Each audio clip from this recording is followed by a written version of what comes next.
Well, hello, everybody. Welcome back to another episode of Snapshots and Stories. I'm your host, Paul Owen. Kate is off. So, today we're going to talk a little bit about the editing process and specifically some very easy to use and free editing software for those who are just getting started out in the process of maybe editing their photos. Now, a lot of people are very skeptical about getting into any kind of editing because I think there's going to be this huge learning curve, which in fact there could be if you get into a really detailed photo program. You can certainly go down that rabbit hole for sure and get very discouraged and frustrated with editing. But there are alternatives, and there are some very easy to use and free softwares. So if you happen to have Windows, they happen to have this nice little program called Photo Editor, which is really great. So what we're going to do is we're going to get into that and show you how to use it. And we're also going to take some photos that were sent in from some of our viewers who actually were able to send some photos of the photo that they took originally and the tweaks and adjustments that they made on it with whatever softwares that they use. Now, some would have used Photoshop, some would have used, perhaps the editing capabilities on their cell phone, and some other types of softwares. But I'm going to put this little software up against what a lot of other people are doing, and show you how easy it is to use and how you can actually do a lot of things that will really enhance your photo to be able to tell the story that you want to tell with your photograph.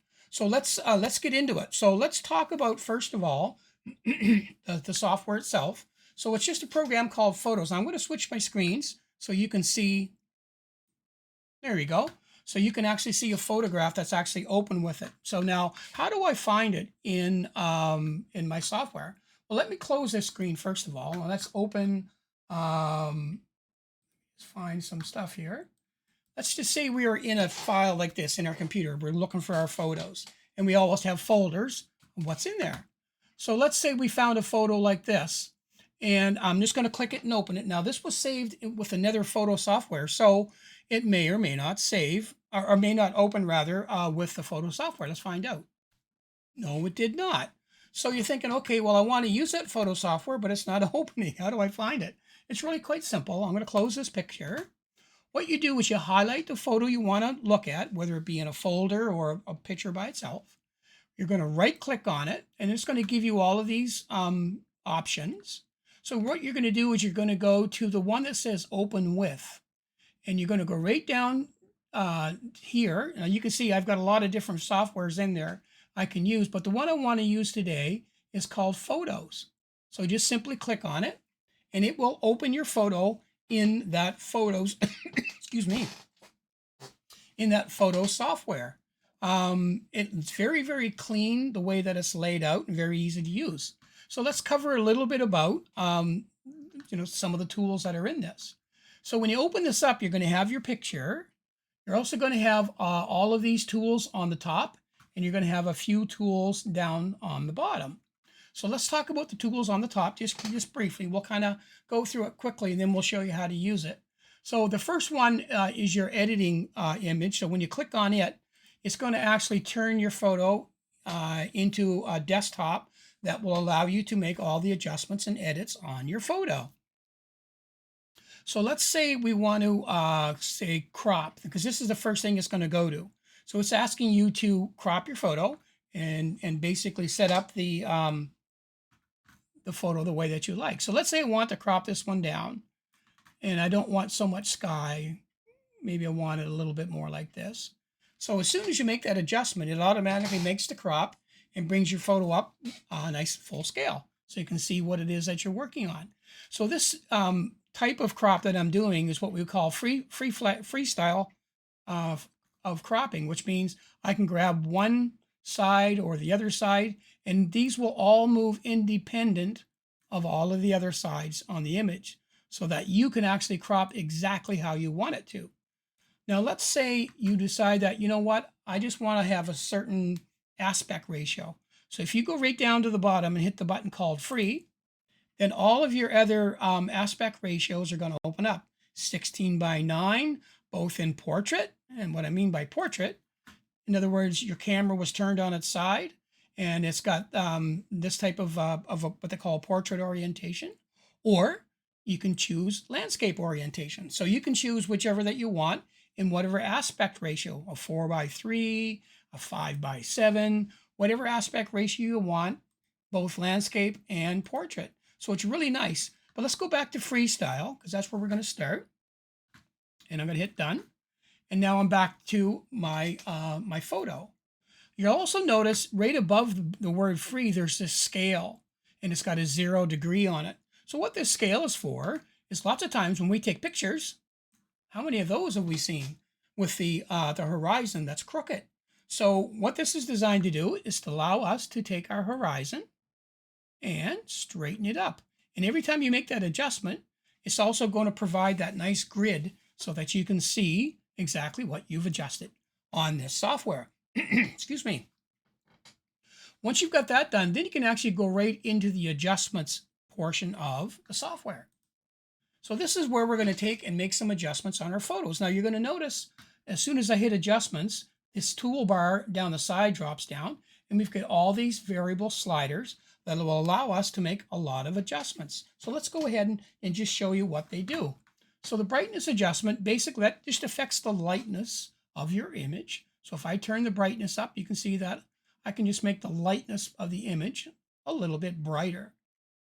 If I want to adjust the exposure, what the exposure does, it gives you more exposed value, but it takes the whole image on the sensor. And it's just like I had taken my camera and I used a higher exposure. In other words, allow more light to come in the camera. It basically allows everything to be brighter. And that's what that does. So that's what the exposure does. The contrast does what it does. And it basically, emphasizes the highlights and the lows, and or the darks and the brights rather. And it really emphasizes the brights and the dark parts of the image to give it more of a dynamic or contrasty look. The highlights do what they say, and they're just going to work on the brightest parts of the image. So if I take that slider, you can see just the tops of the buildings are really the main things that are being affected because that is the brightest thing in the image. Excuse me. The shadows will take and help us in areas that are quite dark, and we want to recover some of the detail that's in those darker areas. So we just go ahead and push up our shadows, and we can recover as much as or as little as we want. Vignette is pretty straightforward. You can either vignette with white corners or you can vignette with dark corners, whichever that you prefer. That's in there should you choose to use it. The color saturation is pretty self-explanatory. Right now, the colors are what the camera gave us. If I want to saturate or enhance colors, put them to the right and you can see the colors really start to push. Or if I want to, maybe the picture was just too colorful, I can actually go back the other way and really make the colors really flat. So you've got a good variation on your saturation. And the temperature control, which is called warmth or cool. So if you turn it or push the slider to the right, you're going to see a lot more gold and reddish tones, which are the warmer colors. If you move it to the left, you're going to see more blues, which are the cooler colors. So you can actually control the color temperature of your image. And then the tint, of course, works on the overall magentas and the greens. So you can actually, you can balance your tint to wherever you like. So that's basically what those sliders do. If you decide that, you know what, I think I wish I just had some presets. Well, guess what? Look at all the presets that are built in. So if I want a vintage look on my picture, I don't have to adjust anything, just push vintage, and it's going to give me a vintage look on my photo. If I want a black and white image, I can see a variety of black and white images. If I want vivid colors, if I want calm colors, if I want to have something that's punchy, all of that. So you've got all of those algorithms, or all of those filters rather, that are built in. Or you just go back to the original and go back to your adjustments and go ahead from there. These two tools I'm not going to get into because they're really not that important, nor this one. Over here is your save option. So once you've made your adjustments, let's say I punched it up a little contrast, a little more exposure, and I wanted those highlights to pop a bit. I want some saturation on it, and I want to warm it up. And if I'm okay with that, then I can actually save it as a copy, or I can save the image as it is, or I can just copy it to clipboard and work on it a little later. So those are what your save images do. So that's kind of the simplicity of this software. It's so simple to use. It's easily laid out, and and you can do a lot of things. There's a lot of power in this software. So let's cancel this. And now I'm just going to pop back to me for a second. Okay, I'm back on. So now what we're going to do, after showing you the simplicity and the ease and use of the software, we're going to take some of the photos that some of the viewers had sent in, and we're going to put them up. Now, they had sent in their photos with the original photo and then their edited version of the photos. And we're going to have a look at those and talk a little bit about, what they did to get their photos. Some of them have actually sent in descriptions on what they actually did or what their workflow is on a photo. And then we're going to actually compare, can I achieve that same adjustments that some of these people made on their photos with their raw image on this photo here, or this software that I just showed you. So let's have some fun with that. So let's get right into it. I'm going to switch back over. Okay, we're back. And let's start with our viewers' images. So let's start out with my friend Jerry Elaine. Now, Jerry sent us in 4 images. I'll open the first one. And he sent us in an image he took at Petit Rocher. I hope I said that right, or Petit Rocher, up in northern New Brunswick. And it's of a beautiful scene with boats and the bay, and it appears to be a fishing village. So let me just go in and see what Jerry's description was on how he edits his photos. Now, this is not the one that we're going to show you that he actually edited. This is the original, straight out of the camera. So I'll give you Jerry's description. So first thing I do, as Jerry says, the first thing I do is go to the highlights and shadows. I tone down what is too bright and brighten what is too dark. Then I adjust color balance to warm up the image if it looks too blue, or just to make it look normal. Then I adjust the touch of brightness and saturation, again to make it look normal. Then I adjust brightness and contrast. Last thing is sharpening. Sometimes the sky is really bright, so I choose the sky with a selector and darken it to bring out the washed out details. Now, before we get into that too much, what he's talking about is with the software that he uses, he can actually select the sky separate from the rest of the photo and make adjustments on that. That's called a localized adjustment. With this software, you can't do that. So every adjustment that you make is going to be what they call global, which just simply means that everything that we adjust the whole picture, not just portions thereof. So I want to make that clear. So Jerry has a little bit more advanced software, but we'll see if we're up to the task. And I always check the shape, make sure that the image is level, and make sure. And he uses the rule of thirds, which he did here. So 1/3 is the sky, and then 2/3 are the body of what the image is about.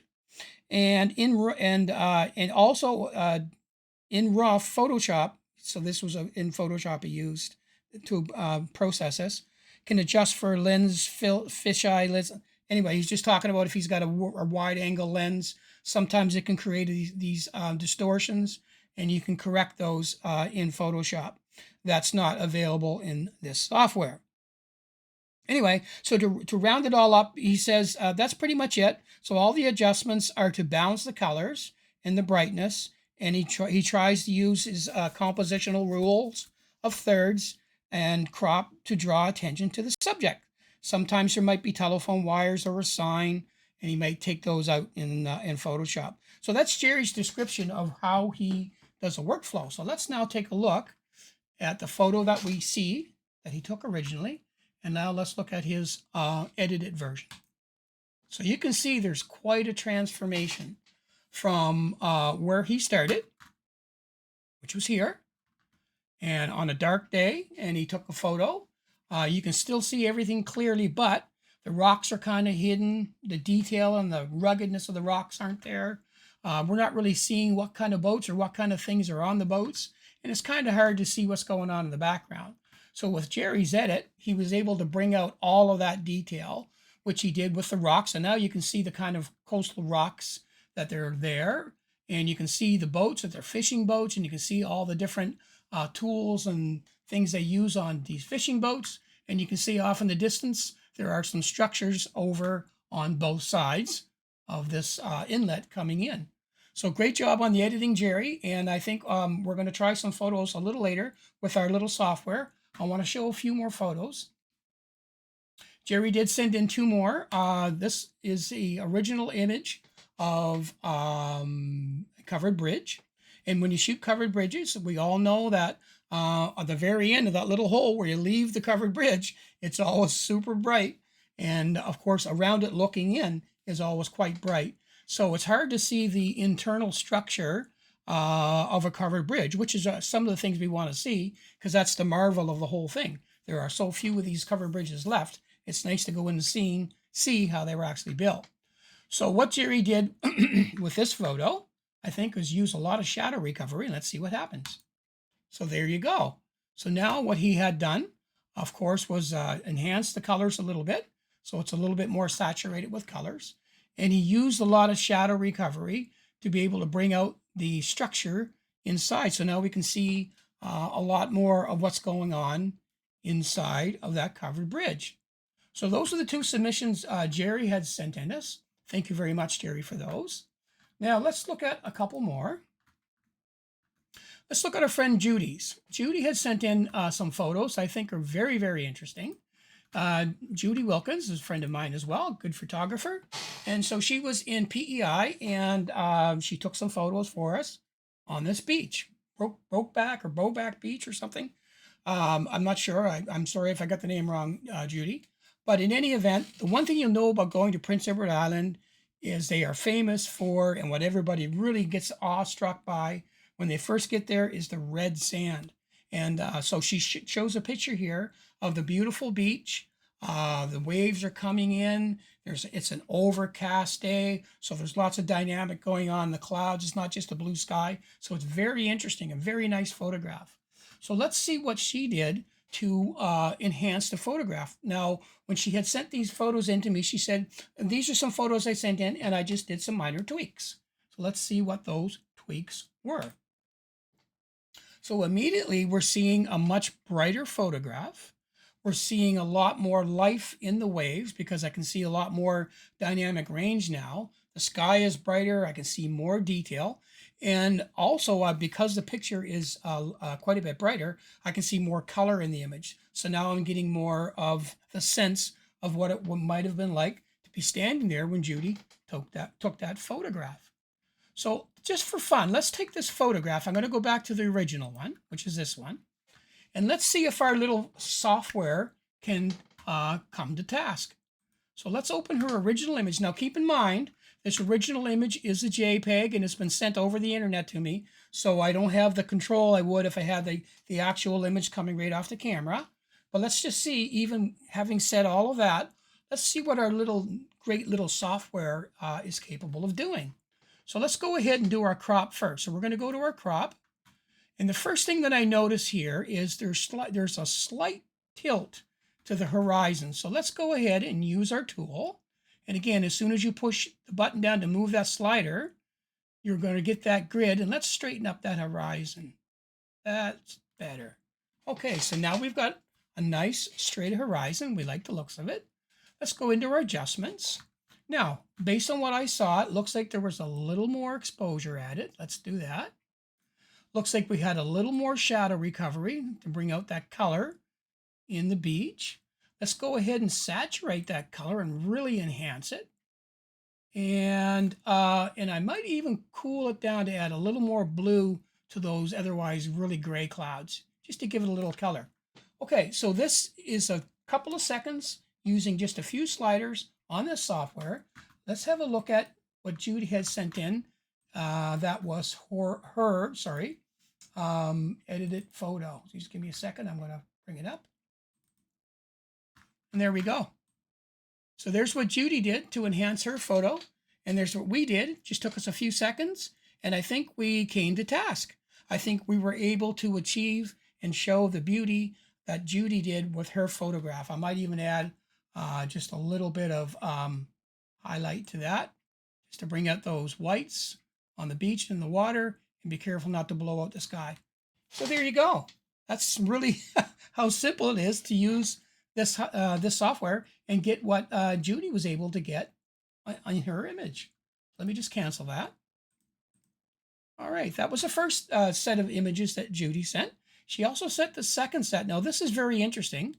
This is what we call long exposure photography. So basically, when we want to use shoot waterfalls, we'll do this kind of exposure, which smooths out all the water, gives you that nice, almost flowing hair look, and any kind of the white portion of the moving water. And also with the clouds, it really takes a lot of the detail and softens it. So depending on how long you want to use long exposure, you can really smooth out details amazingly. So this was her long exposure shot. Let's see what she did for her edit. Absolutely wonderful this time. She was conscious of the horizon, and she added some more color, brightened up the image, and which just a few tweaks, as Judy had said. She went from this image, which was great, to adding all of that experience. She put the experience in it, the red sand, the movement of the water, the color, and you almost feel like you're right there. So thank you, Judy, for sending in those photos. And again, with that little simple software, we were able to replicate Judy's photos. All right, let's look at some other ones. Let me go back and let's go to Adele. My friend Adele sent these photos in. I'm going to show the first one. And this one's an important one because this one's shot in using very, very low light. So she shot this in with a, in obviously a dark environment. And you can see that she shot the aurora. I believe this is from Kingston, New Brunswick. And anybody who's seen the auroras lately, they have been fantastic. Last year we had 2 months of absolutely incredible auroras, and they are all due to the fact that we're in what we call solar maximum, where our sun goes through an 11-year cycle, and part of that cycle, it goes into a very active state, and we're just coming out of that active state now, and that's why we've been seeing a lot of these amazing auroras. So, so this is Adele's original image of her aurora. So let's see what she did to enhance this photograph. Wow. What a transformation. So I'm seeing a lot of things going on here. I'm seeing some brightness adjustments. I'm seeing some saturation included. I'm seeing some cropping, some contrast adjustments. And my, oh my, I must say she brought that aurora from this to life. And wow, what a transformation. Excellent work, Adele. So let's go back to Adele's original image. And remember, this is just the JPEGs. That's all I got to play with. But let's see if our software is up to the task. So let's go into our editing. Let's do the crop that she did. So I noticed that she cropped out that fence or railing. So let's do that. Okay, so now we've got the same scale that I think that she worked at, the same ratio. So now let's go into our adjustments. So how do we get what she did? So first thing we talked about was that highlight slider. That highlight slider will work only on the brightest parts of the picture. In an aurora, usually the brightest parts of the picture are going to be in the green portions and in those rays that are going up. So let's see what happens when we adjust the highlights. Okay, so we can really make that those rays really pop. Those color bands are really popping by just adding a bit of highlights. And now we've got some dynamic range happening in that aurora. So maybe what we're going to do now is we're going to make it a little more contrasty, make the darks dark and the lights a little more lighter. And then we're going to go ahead and adjust some saturation to it. Not too much. And then we're going to warm it up to really enhance those reds that are kind of hidden a little bit. There we go. And that'll really make that image look so sweet. There we go. Okay, so the first thing you're going to notice here is we've really brought life, color, and dynamic range to this photo. So what you will notice as well is because it's a dark photo and it would have been taken with a longer than normal exposure, we have a lot of noise. Now, the software that I'm showing you does not have any noise algorithms built in, So you'll have to go to an outside source for your noise reduction.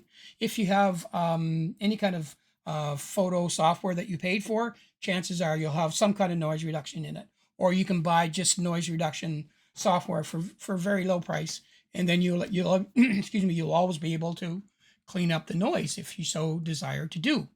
Now, if we go to Adele's adjustment that she made, here it is, and here's ours. So it looks like hers is just a little darker. So let's go ahead and take that exposure down just a little bit more. Let's add a little more saturation and a little more contrast. And let's see if we got any closer. I'd say we did. Wow. So our little software, this nice little Photoshop free software or photo software that's built in, did an absolutely wonderful job on recreating this. Adele, thank you so much for those photos, and everybody else, thank you for your photos. I'm going to hop back now. Okay, I'm back. So I just wanted to show you some examples of befores and afters, what people do using Photoshop and other softwares, much more expensive high-end softwares, and how much we could do by using this free little software built into Windows, and show you the difference and show you how powerful this really is. And with just a little bit of tweaks here and there, getting to know that software, which is really quite simple to know, how easy it is to use. So for those who are just starting out in photography or just starting out in editing, maybe you've been shooting a long time, but you want to start enhancing your photos, bringing out more detail or bringing out more colors or more life or more purpose of what the photo was, then this software may be a really great place to start. And it's simple to use. And again, it's absolutely free. So do you have to pay a lot of money for software? For really good software? Yes. But for software that is very powerful and very adequate for a lot of people's use, no, you don't have to pay anything if you have Windows. So I want to show you that today. And I hope you enjoyed this showing of this photo of this software. And if you want to see more things like this, send your request into, and let me get this back on for you, to snapshotsandstories@outlook.com, and we're always happy to cover anything that you want to talk about here on the show. So for those people on Facebook and YouTube and Rogers, thank you for watching. If you are on YouTube, please hit subscribe and share as much as you can, and let people know what we're doing here on our channel, especially your photography friends, so maybe they can learn a thing or two here. So again, I thank you so much for being here with me today, and we'll cover some other things. Oh, by the way, I have a few guests that are lined up to come on the show, some really great photographers that are out there doing amazing things, and they're going to come on and talk about their photography journeys, what they're using, what they go through to get their photos. So there'll be some really fun episodes coming up with them and things like that. So other than that, that's pretty much what we have today. So thank you so much for watching. Get out there and shoot.